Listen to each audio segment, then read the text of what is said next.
Pemirsa, beredar sebuah video diduga oknum perwira Polri yang bertugas di Ditres Narkoba Polda Sumut melakukan tindakan penganiayaan terhadap seorang pemuda.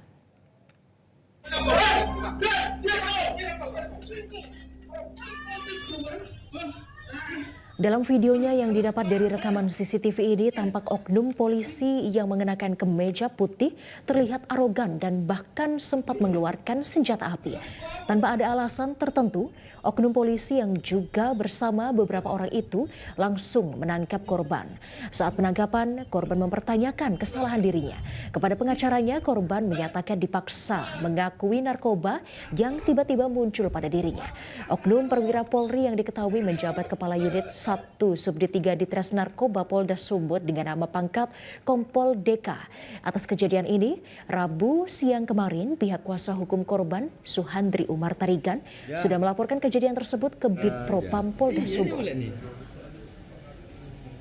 Kita lihat seperti di video yang beredar di sosmed juga kita lihat bahwa memang klien kita diinjak-injak, disepak, dipukul, dipiting. Jadi kalau penangkapan ya ditangkap seharusnya ada barang buktinya, langsung dibawa ke komando. Bukan seperti itu diinjak berulang sampai durasi 3 atau sampai 4 menit dilakukan penganiayaan. Jadi itu kami anggap tindakan itu di luar daripada SOP yang